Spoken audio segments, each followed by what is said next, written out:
Shalom, presbiter bertugas mengucapkan selamat datang dan selamat beribadah di hari Minggu kelima sesudah Paskah. Kiranya ibadah yang kita lakukan saat ini berkenan di hadapan Tuhan dan kita diberkati oleh-Nya. Pemberita firman pada ibadah pagi hari ini adalah Pendeta Agus Sugiarto, SSI. Demi ketenangan jalannya ibadah, kami mohon kepada Bapak, Ibu, Saudara yang membawa telepon genggam agar tidak diaktifkan selama ibadah berlangsung. Jemaat, marilah berdiri untuk menyambut firman Tuhan hadir di tengah-tengah persekutuan kita.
Pertolongan kita adalah dalam nama Tuhan yang menjadikan langit dan bumi.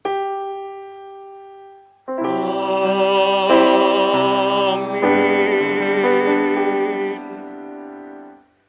Keangkuhan merendahkan orang, tetapi orang yang rendah hati menerima pujian, kasih karunia dan damai sejahtera dari Allah Bapa dan Kristus Yesus, Juru Selamat kita, menyertai kamu. Dan menyertai juga.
kasih kurnia-Nya menyegarkan kita terus.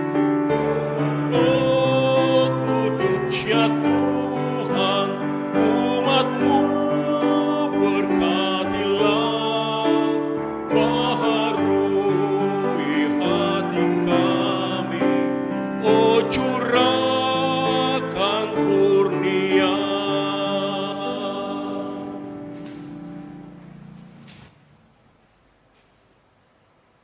Dengan rasa sesal dan malu, dan dengan kerendahan hati, marilah kita mengaku akan dosa-dosa kita.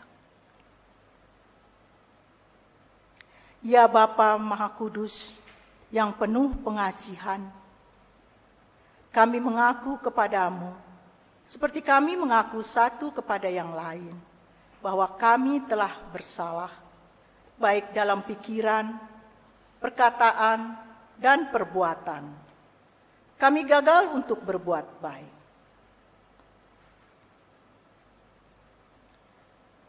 Kami mengaku segala kekurangan kami sebagai orang percaya, kelemahan iman, kepudaran pengharapan, ketiadaan kasih, pelanggaran, dan kelalaian. Segala kekurangan kami sebagai umat-Mu yang telah Kau kuduskan di dunia ini, salah paham dan perselisihan, pementingan diri, iri hati, dan saling membenci. Segala kekurangan kami sebagai gereja yang telah Kau utus ke dalam dunia, ketidakberanian untuk berkata benar, ketertutupan dan ketidakjelasan dalam kesaksian. Berilah kami pengampunan dan damai sejahtera ya Bapa. Sucikan dan baharuilah pikiran, hati, tutur, dan laku hidup kami oleh Yesus Kristus Juru Selamat dunia. Ya Allah, dengarkanlah pengakuan kami, sebab hanya di dalam cinta kasih-Mu kami memohon.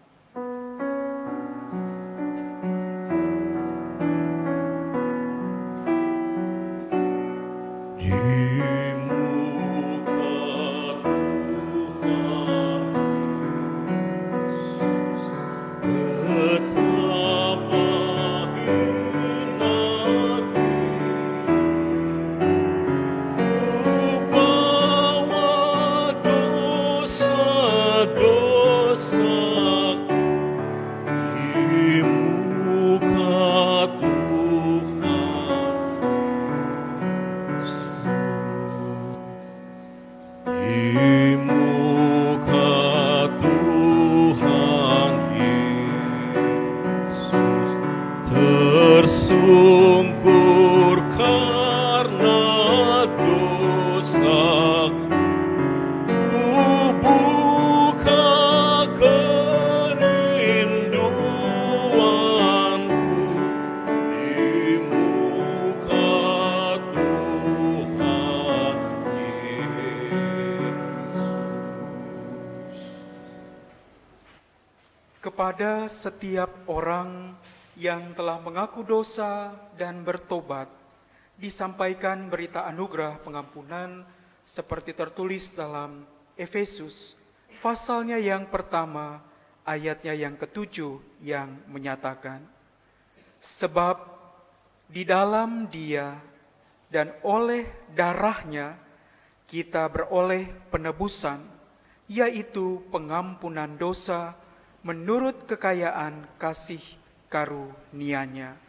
Berdasarkan firman Tuhan ini, sebagai pelayan Yesus Kristus, kami memberitakan bahwa pengampunan dosa telah berlaku di dalam nama Bapa dan Anak dan Roh Kudus. Syukur kepada Tuhan. Amin.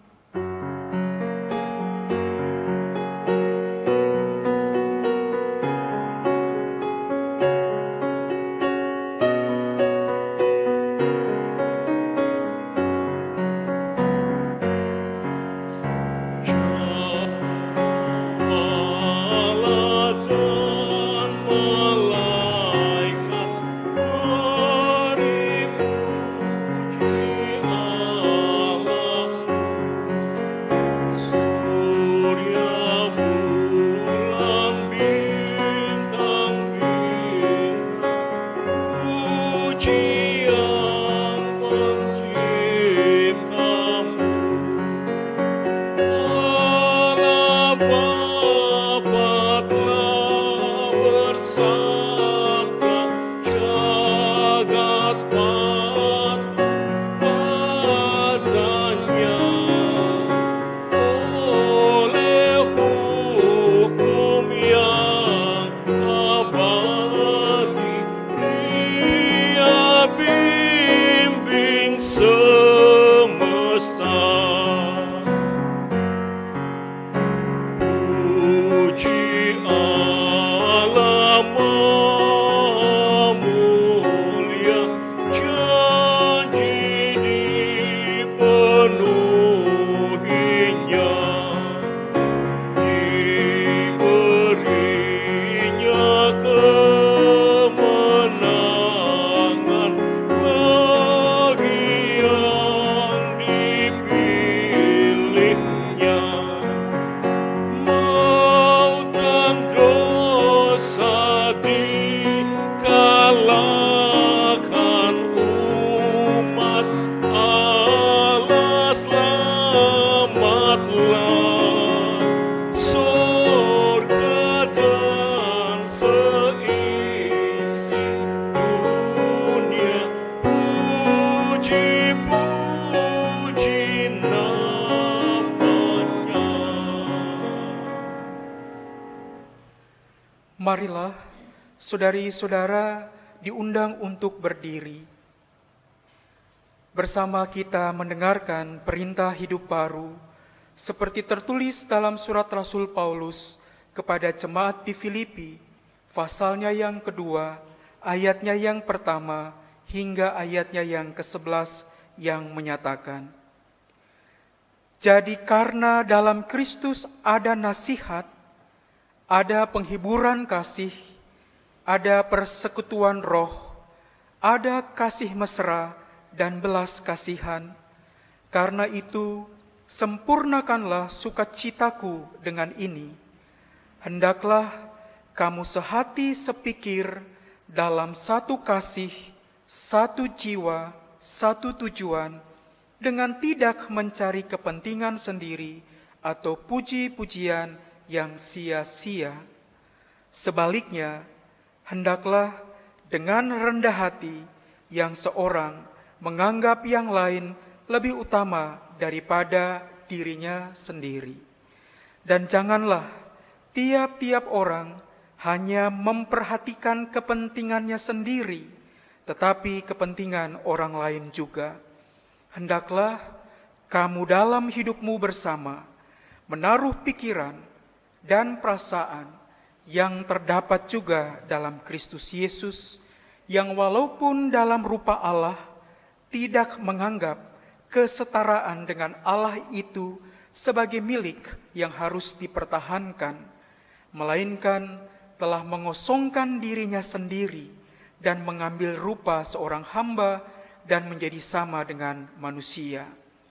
Dan dalam keadaan sebagai manusia, Ia telah merendahkan dirinya dan taat sampai mati, bahkan sampai mati di kayu salib.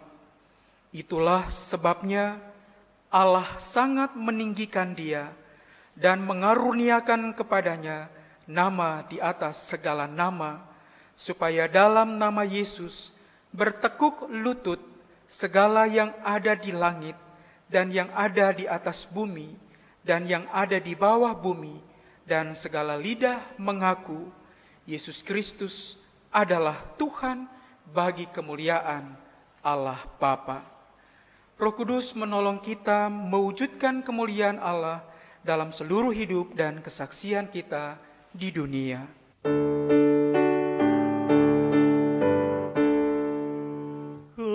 Kemuliaan bagi Bapa, Putra, dan Roh Kudus,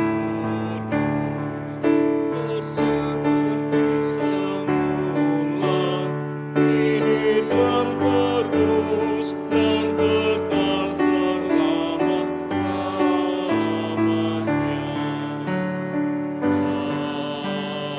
Amin. Saudari-saudara disilakan duduk kembali.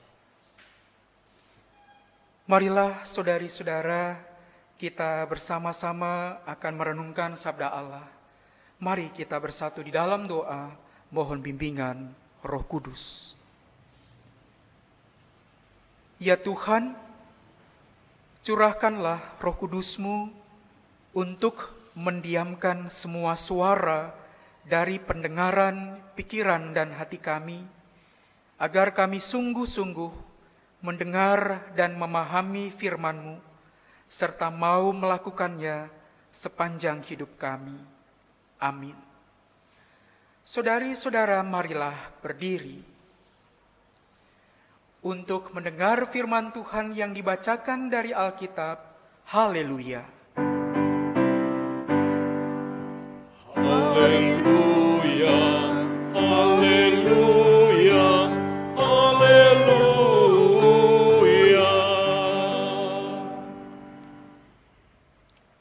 Bacaan Alkitab hari ini terambil dari kitab 1 Korintus 4 ayat 6 sampai 13. 1 Korintus 4 ayat 6 sampai 13 yang menyatakan, saudara-saudara, kata-kata ini aku kenakan pada diriku sendiri dan pada Apolos, karena kamu, supaya dari teladan kami, kamu belajar apakah artinya ungkapan. Jangan melampaui yang ada tertulis, supaya jangan ada di antara kamu yang menyombongkan diri dengan jalan mengutamakan yang satu daripada yang lain.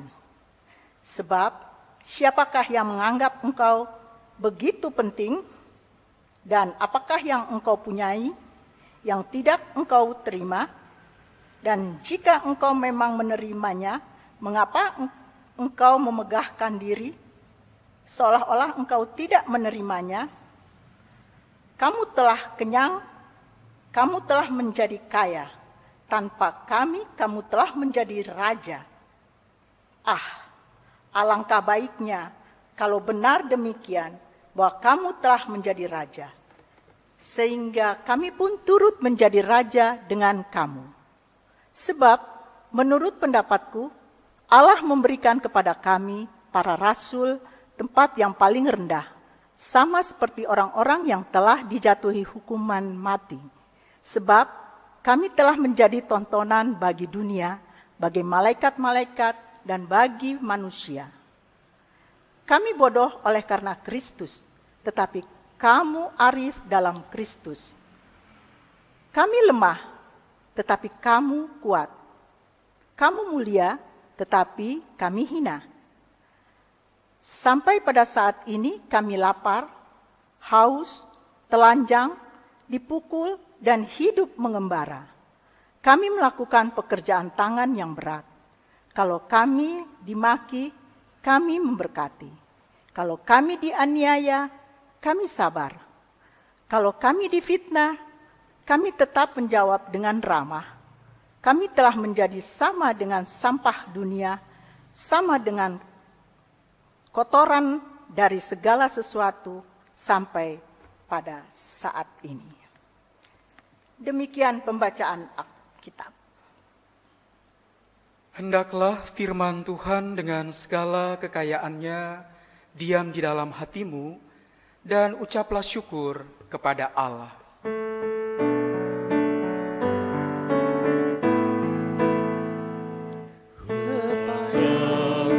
Puji-pujian, ada syukur dan segala kemuliaan. Ya Bapa, Putra, Roh Kudus, sampai kekal abadi. Saudari-saudara disilakan duduk kembali. Saudari-saudara dalam Tuhan Yesus Kristus, di Efesus dalam perjalanan misinya yang ketiga, Rasul Paulus menerima notifikasi berita dari komunitas di Korintus, komunitas di mana kurang lebih 1,5 tahun dia bangun. Gereja di Korintus mengirim surat dan notifikasi atau berita yang diterima oleh Paulus terindikasi bahwa komunitas yang dibangun oleh Paulus itu terdivisi. Dia terklik-klik, dia terklaster, terkelompok-kelompok dalam divisi Apolos, Paulus, Kefas atau Petrus, bahkan Kristus.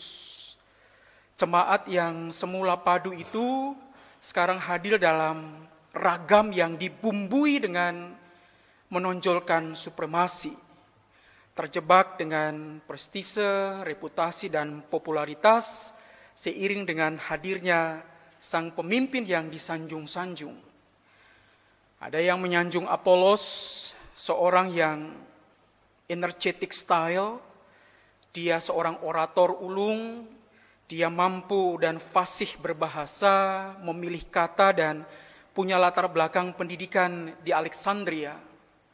Kehadirannya dengan kemampuannya berorasi itu rupanya memberi dampak kepada begitu banyaknya followers atau pengikut.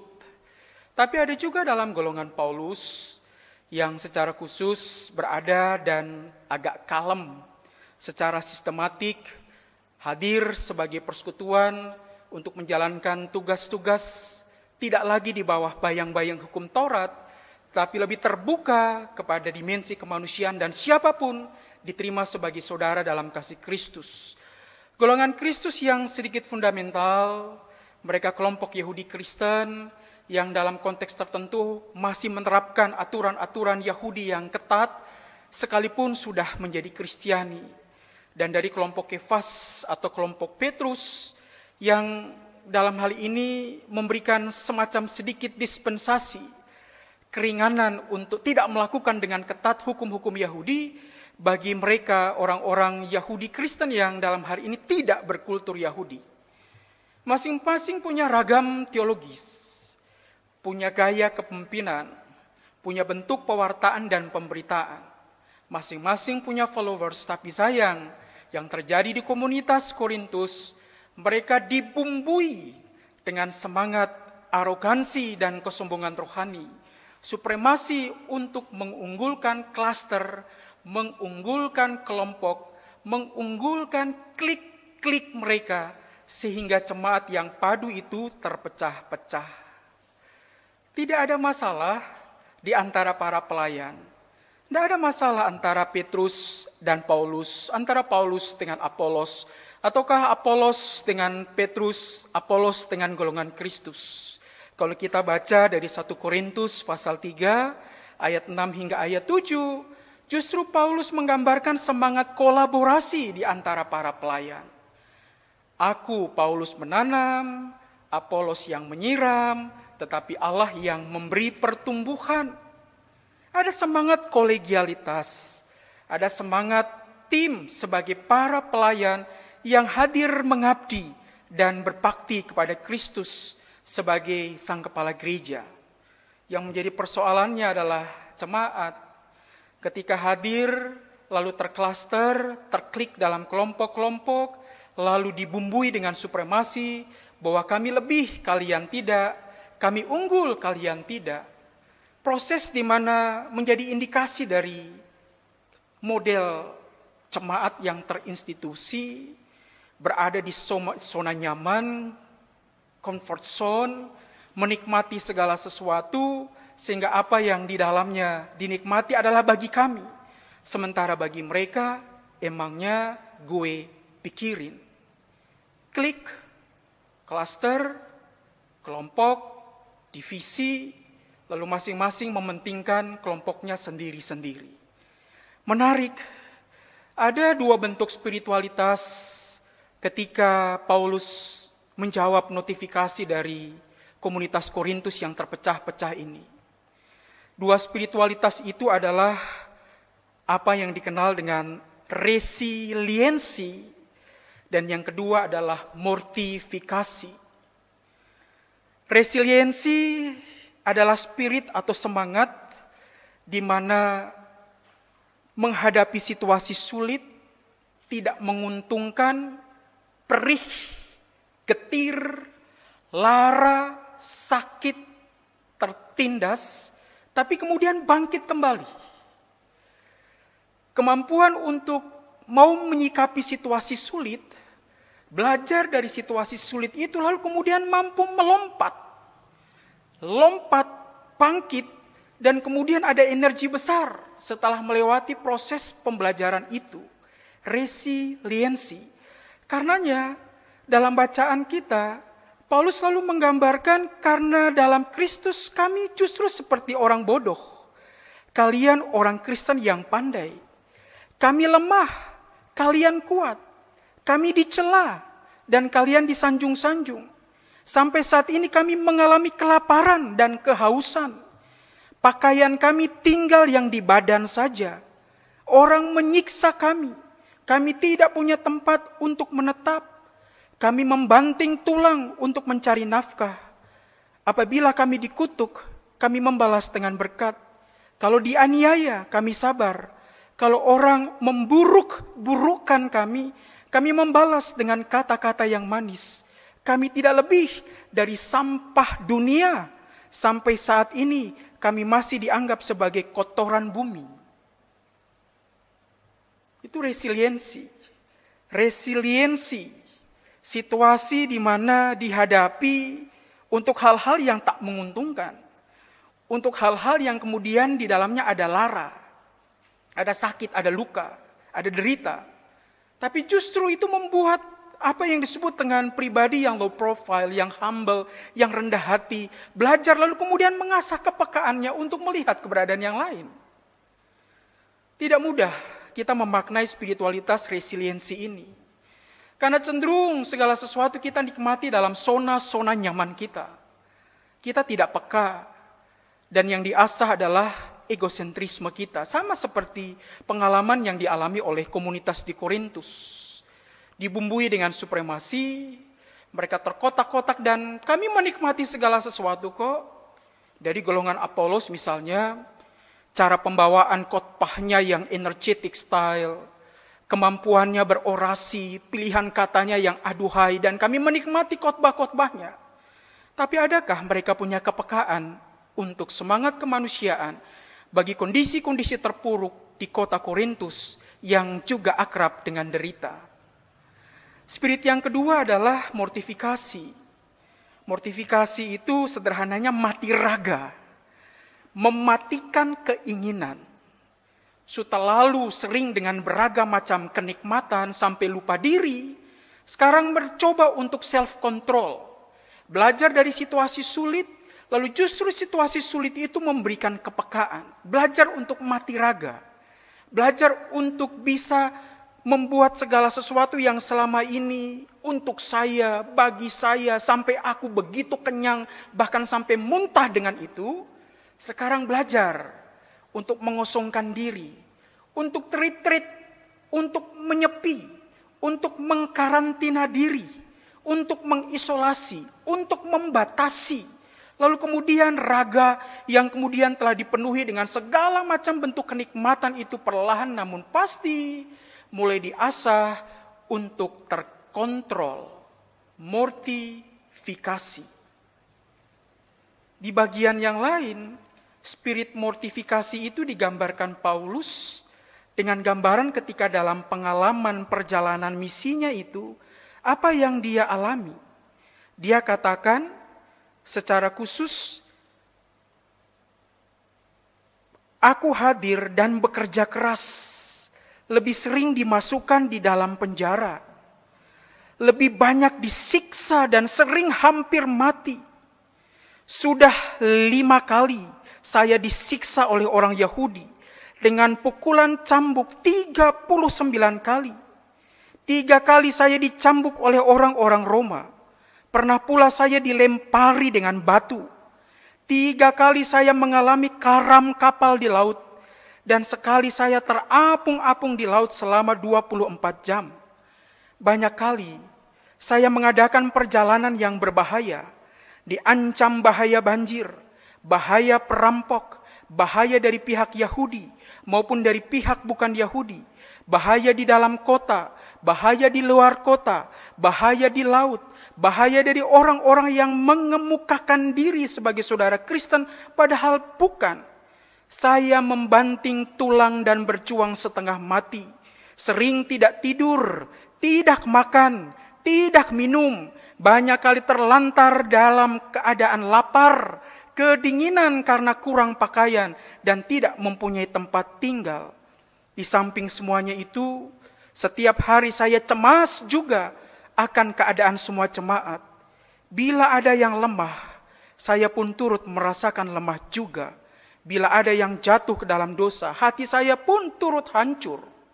2 Korintus pasal 11, mulai dari ayatnya yang ke-23 sampai dengan 28. Mortifikasi.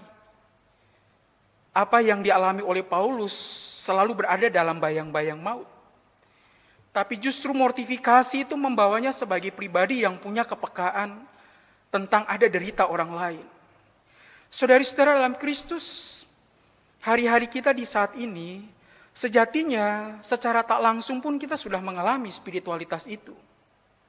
Apa yang disebut dengan resiliensi dan mortifikasi itu dengan karantina global, lockdown, pembatasan sosial berskala besar yang kita alami dan terus-menerus kita alami. Proses yang kemudian kita mengkarantinakan diri kita, mengisolasi, dan itu sebuah bentuk spirit yang di dalamnya kita belajar justru untuk bisa peka. Yang selama ini segala sesuatu adalah aku, untuk aku, semua aku, dan segala sesuatu memungkinkan sehingga aku begitu kenyang.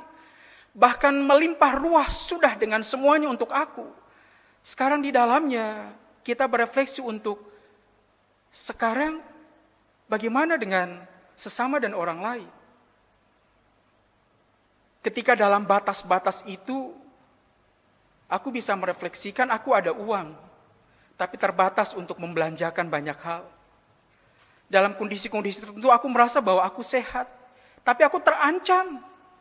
Ketika aku keluar, aku melakukan beragam macam aktivitas, sekalipun ada jarak yang harus dijaga, fisik yang kemudian diatur jaraknya, tapi selalu berada dalam ancaman itu. Orang tanpa gejala OTG pun berkeliaran di mana-mana. Dan proses itu mengandaikan kita lihat dalam kabar berita bahwa pertambahan orang yang positif itu selalu terus bertambah. Pemerintah berupaya keras untuk menghantam supaya kurva tinggi dan memuncak itu kemudian melandai. Dan itu sudah terjadi. Proses yang sembuh semakin bertambah. Tapi bersamaan dengan itu juga mereka yang positif virus ini pun juga bertambah. Mungkin akan berakhir, kurva itu akan melandai. Tapi tidak semudah bahwa kemudian kita bisa beria-ria dengan kondisi bahwa kita bebas lepas. Beberapa bulan kita di lockdown, mengandaikan pembentukan di mana kita sudah mulai, dipakailah istilah bisa berdansa, mulai bisa menari. Apa artinya itu? Sekalipun mungkin sudah dilepas semua bentuk lockdown dan kita masuk di dalam beragam macam kondisi, kita toh tetap pasti harus menggunakan masker. Orang tanpa gejala itu pun pasti akan selalu bisa berkeliaran. Dalam kondisi-kondisi tertentu kita masih harus menjaga jarak. Dan itu bagai kendaraan yang naik bukit tinggi, lalu turun melandai, tapi masih banyak polisi tidur yang harus dia lewati, dan mengguncang sana, mengguncang sini, dan itu tidak sedap, tidak nyaman. Sebelum kemudian memasuki jalur mulus. Moga-moga masa karantina ini adalah masa pelatihan. Sama seperti spiritualitas resiliensi atau mortifikasi yang kemudian diajarkan oleh Paulus kepada komunitas Korintus yang kebablasan. Nikmat segala sesuatu membuat mereka diperbudak oleh ego, lalu tidak punya kepekaan untuk melihat derita sesama. Keteladanan para pelayan kemudian dibawakan oleh Paulus supaya lihat inilah spiritualitas ini, supaya kamu bisa mengasah segala sesuatu dan belajarlah dari ketidaknyamanan dirimu. Belajarlah dari batas-batas yang kamu alami. Belajarlah dari segala sesuatu yang di dalamnya tidak sedap. Tapi justru di situ membuatmu punya kepekaan, punya rasa, punya bela rasa, punya compassion, punya respect dan sensitivity, punya kepekaan untuk melihat keberadaan yang lain. Dan moga semasa kita belajar dari masa-masa kita di karantina ini, kita menjadi gereja yang cair, komunitas yang liquid, yang kemudian di dalamnya sekalipun terpisah satu dengan yang lain dalam jarak-jarak tertentu, tapi spirit kita itu justru bersentuhan di dalam semangat untuk menjalin rasa sehati, sepikir, sejiwa, seperasaan, setujuan. Lalu kemudian menggalang kepekaan itu dalam rasa kemanusiaan. Segala sesuatu yang kemudian di dalamnya kita dibentuk dengan tantangan multidimensi yang sementara kita alami ini, dalam bentuk ditempa oleh krisis pandemi ini, tapi menjadi kesempatan formasi bagi kita semua untuk dengan rendah hati menjalani hidup justru dalam semangat. Kita ambiar, ya, tapi tidak gentar. Iman kita tetap terus memekar karena kita diasah untuk berjumpa dalam beragam macam kesulitan, dan itu memicu, memantik kita menggalang solidaritas, menggalang kemanusiaan dalam paduan sebagai saudara, dalam sebuah komunitas yang belajar untuk berbagi. Mari kita memaknai spirit di mana kita hadir sebagai pribadi, sebagai komunitas yang mulai cair. Lalu kita lihat beragam macam kesempatan, beragam macam peluang untuk saling mengulurkan tangan dalam setiap perjumpaan kita dalam rangka saling berbagi. Lalu perjumpaan itu meneguhkan kita untuk humble, untuk low profile, untuk rendah hati, untuk belajar bahwa kesulitan pun ada maknanya, bahkan di dalamnya berbuat bagi kemaslahatan. Mari kita maknai kembali minggu ini dalam spirit dan semangat. Kiranya dalam spirit resiliensi dan mortifikasi yang kita alami dalam hari-hari kita ini, justru menggetarkan kita untuk berbuat banyak hal bagi kemanusiaan dan bagi kemuliaan Tuhan. Jangan terus mengeluh, tapi peluh kita itu kiranya sungguh-sungguh berharga. Bagi siapa? Oh, ternyata bukan bagi gereja sendiri, bukan bagi juga diri sendiri, bukan juga bagi komunitas sendiri, tapi justru bagi kemanusiaan, bagi lian, bagi the others, bagi orang lain. Mari jadi pelayan-pelayan yang rendah hati dalam perjumpaan kita untuk membangun kehidupan di dalam kasih Kristus. Amin.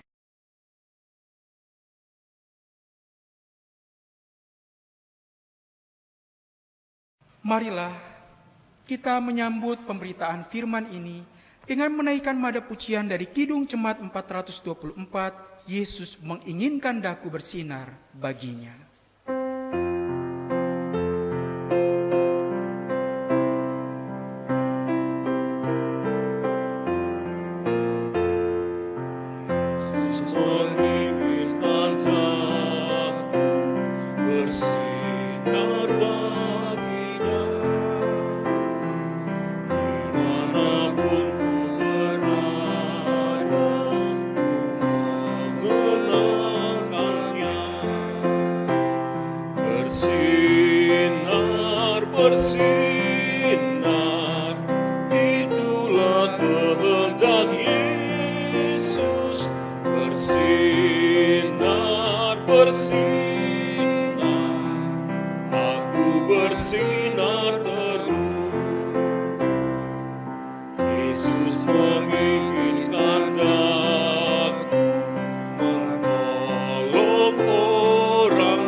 Bersinar Jemaat Tuhan yang terkasih, marilah sekarang berdiri. Bersama semua orang percaya di skala waktu dan tempat, kita mengaku iman menurut pengakuan iman dalam rumusan pengakuan iman rasuli, dengan hati dan mulut masing-masing berkata, "Aku percaya kepada Allah, Bapa yang Maha Kuasa, Khalik langit dan bumi, dan kepada Yesus Kristus, Anaknya yang tunggal Tuhan kita, yang dikandung daripada Roh Kudus, lahir dari anak darah Maria, yang menderita di bawah pemerintahan Pontius Pilatus, disalibkan, mati dan dikuburkan, turun ke dalam kerajaan maut. Pada hari yang ketiga, bangkit pula dari antara orang mati, naik ke sorga, duduk di sebelah kanan Allah, Bapa yang Maha Kuasa, dan akan datang dari sana untuk menghakimi orang yang hidup dan yang mati. Aku percaya kepada Roh Kudus, gereja yang kudus dan am, persekutuan orang kudus, pengampunan dosa, kebangkitan daging, dan hidup yang kekal." Silakan duduk kembali.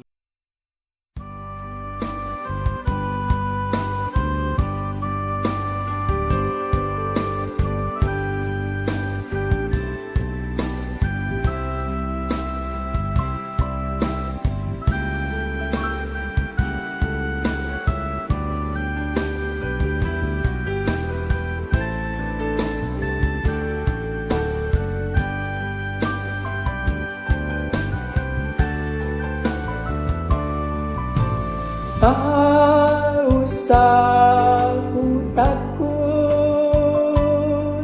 Allah menjagaku. Tak usah ku bimbang, Yesus peliharaku. Tak usah ku susah, Roh Kudus hiburku. Tak usah ku cemas, Dia memberkatiku. El Shaddai, El Shaddai, Allah Maha Kuasa. Ya besar, Ya besar, El Shaddai mulia.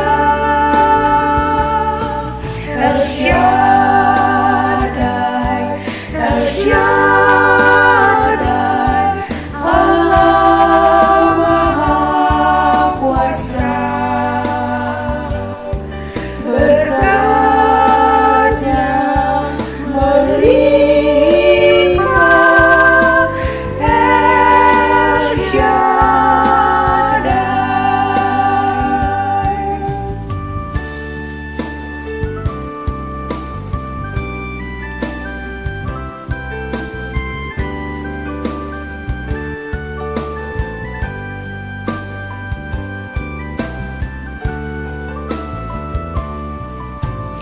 Tak usah kau takut, Allah menjagamu.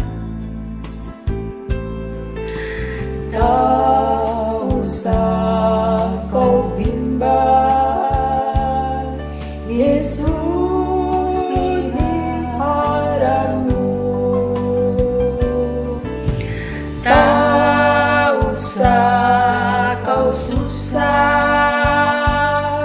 Roh Kudus hiburku.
Marilah saudari-saudara, kini kita bersatu di dalam doa syafaat. Marilah berdoa. Bapa yang baik, kami anak-anak-Mu belajar dari situasi sulit. Kesulitan mengajar kami untuk justru kami punya kepekaan. Tak jarang kami yang berada dalam zona nyaman justru diperbudak oleh ego kami. Segala sesuatu terpusat pada keakuan kami, dan kami abai, kami mandul, kami tak peka atas keberadaan lingkungan. Belajar dari jemaat di Korintus, mereka terklaster dalam kelompok-kelompok yang mengabdi kepada ego, segala sesuatu dalam balut supremasi dan arogansi. Karena kesenangan telinga, kesenangan mulut, kesenangan perut, dan kesenangan karena segala sesuatu berpusat kepada keakuan mereka. Paulus hadir bersama-sama dengan pelayan yang lain. Hadir dalam spirit apa arti memaknai derita sebagai bagian untuk mengasah kepekaan dan bangkit dari situasi sulit, justru untuk berbuat sesuatu dan tidak mengabdi bagi keakuan diri sendiri. Bantulah kami agar kami menjadi gereja, menjadi komunitas yang cair. Kami tidak lagi baku dalam situasi saat-saat ini, ketika segala sesuatu yang terinstitusi, justru dalam kondisi wabah ini, kami mulai belajar banyak hal bahwa ternyata gereja harus masuk dalam relung-relung hidup dimanapun berada, dan tidak lagi berada dalam spirit birokrasi yang tak jarang memberangus komunitas sehingga hanya mengabdi bagi kepentingan sendiri. Bantu kami agar kami menjadi gereja yang liquid, gereja yang cair, yang kemudian siap melebur, siap berbaur dengan ragam kesulitan hidup, tapi menjadi komunitas yang tetap terus bangkit, yang tidak gentar, yang akan tetap memekar imannya, dan terus-menerus berbuat dalam beragam macam kondisi untuk kemanusiaan. Bantulah kami semua, agar kami boleh bangkit di tengah-tengah keterpurukan ini, sebagai keluarga yang tetap terus bersyukur. Keberadaan kami sebagai suami, istri, anak-anak, menantu, dan cucu menjadi keluarga yang sungguh-sungguh peka. Bahwa jika kami punya begitu banyak waktu untuk saling berjumpa, di dalamnya kami belajar satu dengan yang lain untuk meneguhkan, untuk mengampuni, untuk menerima, untuk melindungi, untuk menjaga. Dalam kondisi ketika kami berada di rumah-rumah kami, sebagai gereja-gereja kecil yang saat ini begitu penting ketika kami dilanda wabah ini. Bantulah agar di rumah kami kerasan, karena tak jarang kami jumpai justru dalam situasi sulit ini, apa yang kami alami di rumah sejatinya justru membuat anggota keluarga terpecah-pecah. Satu dengan yang lain malah bertengkar, suami dan istri justru terjerembab di dalam amarah dan saling melukai. Karena selama ini ketika mereka tidak berada dalam satu rumah, dan sering berada di luar rumah, dan kini mereka berada di rumah, justru yang terjadi adalah pertengkaran. Tuhan, tolonglah kami. Kalau selama ini kami tetap sering berada dan mengabdi bagi ego dan keakuan kami, kiranya masa karantina ini menjadi bagian bagi kami untuk rendah hati satu dengan yang lain. Dan di rumahlah seharusnya kami merasa aman, bukan di rumahlah justru satu dengan yang lain merasa terancam. Pulihkanlah rumah-rumah tangga kami, agar keluarga-keluarga kami, rumah justru menjadi tempat yang paling aman, di mana kami berteduh dan melindungi diri dari ancaman wabah ini. Bantulah kami juga sebagai gereja, agar tidak terfokus kepada apa yang menjadi kebutuhan kami, sehingga lalai melakukan tugas diakonia dan panggilan kemanusiaan kami di mana kami harus berbuat. Bantulah kami semua agar gereja-gereja kecil yang adalah kami sebagai warga jemaat akan tetap terus berbuat di mana setiap kondisi itu mengundang kami untuk bisa berbuat. Dan kami melakukan itu bagi kemuliaan Tuhan Yesus. Kami yakin Tuhan akan memakai kami dalam beragam macam situasi sulit ini, karena Tuhan berada bersama-sama dengan kami dalam situasi sulit itu untuk memihak kepada kami, membela kami, mendukung kami, meneguhkan kami, menyembuhkan kami, sehingga kami boleh melangkah dengan tegar bahwa Engkau bersama-sama dengan kami untuk melakoni hari-hari kami sebagai pribadi-pribadi yang tegar, melewati segala situasi dan kondisi, dan tetap terus berpengharapan. Kami berdoa secara khusus bagi para medis yang senantiasa berjuang untuk kesembuhan pasien yang terpapar COVID-19. Berkatilah para peneliti yang sementara berjuang untuk menemukan solusi yang terbaik agar dalam hikmat yang daripadamu ditemukan jalan keluar untuk kesembuhan bagi kami semua, ditemukan jalan keluar bagi krisis ini dengan apapun temuan-temuan ilmiah yang harapannya itu membawa kemaslahatan. Tuhan jaga dan berkati sehingga penelitian yang sementara berlangsung itu sungguh-sungguh berujung sebuah mujizat, berujung jalan keluar, berujung anugerah karena Tuhan berkati. Rahmatilah pribadi, keluarga, institusi, apapun yang dalam krisis pandemik ini justru tergerak untuk melakukan begitu banyak kegiatan bagi kultur kehidupan yang di dalamnya mengambil bagian bagi kemaslahatan. Rahmati setiap niat-niat baik dengan kasih dan rahmat-Mu, sehingga terajut satu dengan yang lain, sehingga apa yang dibangun bagi kemanusiaan dan bagi kebaikan sungguh-sungguh tidak salah sasaran, tapi mengena dengan mereka yang memang sungguh-sungguh membutuhkan uluran-uluran tangan itu, dan kemudian di dalamnya membawa kebaikan, paling tidak bisa bertahan dalam situasi sulit ini. Berkatilah kami dalam minggu ini, kami kembali melangkah dengan kondisi kesehatan yang baik karena Tuhan memberkatinya, dengan rezeki yang kami syukuri, seberapapun itu, kami ugah hari, kami rendah hati, kami sederhana menatanya, bahkan di dalamnya pun bisa menjadi berkat bagi orang lain. Keluarga-keluarga kami akur, rumah tangga kami bersemangat, dan kami berenergi untuk punya semangat melakukan banyak hal, sehingga kami tetap merasakan kebaikan Tuhan, sekalipun situasi sulit ini menerpa kami. Di atas semuanya itu, biarlah iman kami berkobar-kobar, bersama-sama dengan Engkau ya Tuhan Yesus, agar kami mampu menjadi saksi dan membawa terang tentang kebaikan-Mu. Berkatilah kami sebagai gereja, berkati kami sebagai masyarakat, berkati pemerintah pusat hingga ke daerah, sehingga kami bersama-sama bersinergi, sehati, sepikir, sejiwa, seperasaan, dan setujuan, untuk seorang dengan yang lain saling rendah hati, untuk saling membantu dan menghargai nilai-nilai pengorbanan, agar di dalamnya semua berujung kepada kebaikan, kemaslahatan, kesejahteraan, dan kehidupan. Terpujilah Engkau ya Bapa, dalam kasih Tuhan Yesus Kristus yang telah mengajar kami berdoa. Bapa kami yang di sorga, dikuduskanlah nama-Mu, datanglah kerajaan-Mu, jadilah kehendak-Mu di bumi seperti di sorga. Berilah kami pada hari ini makanan kami yang secukupnya, dan ampunilah kami akan kesalahan kami, seperti kami juga mengampuni yang bersalah kepada kami.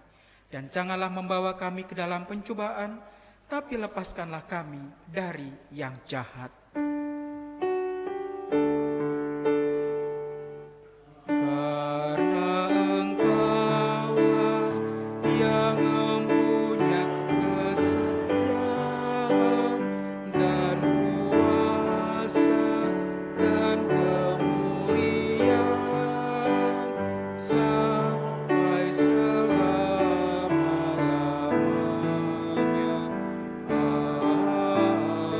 Amin.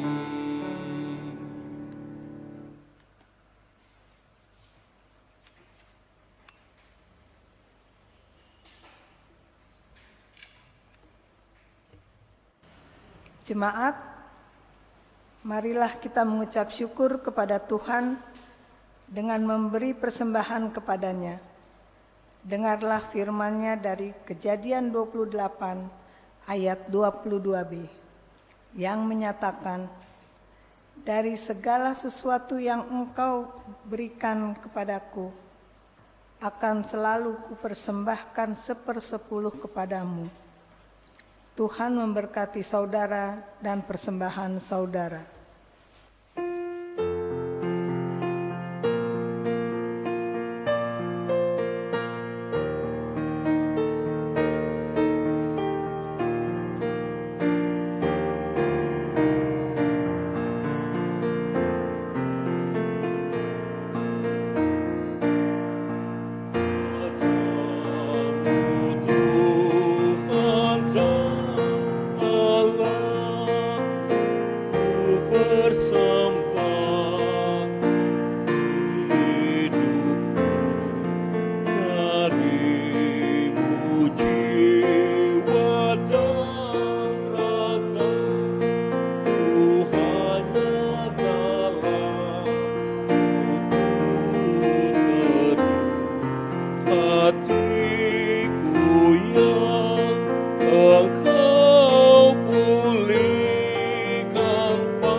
Jemaat, mari berdiri untuk menyerahkan persembahan ini kepada Tuhan dalam doa syukur.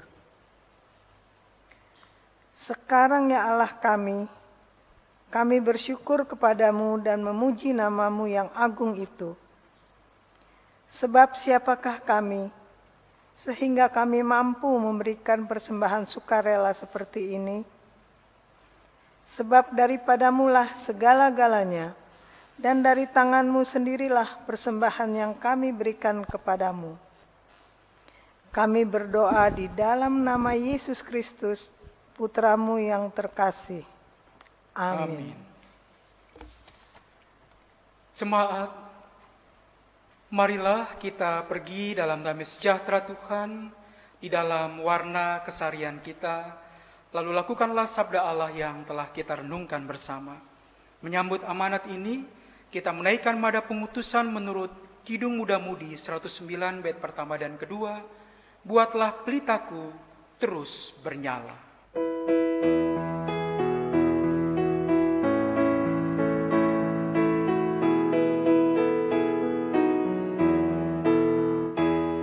Buatlah pelitaku terus bernyala, Tuhan berikanlah minyaknya.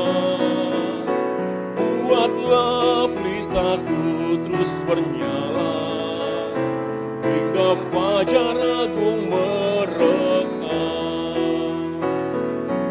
Hosiana, Hosiana, Maharaja alam semesta. Hosiana, Hosiana, Maharaja semesta. Buatlah ku tetap pengikutmu dan penjala manusia.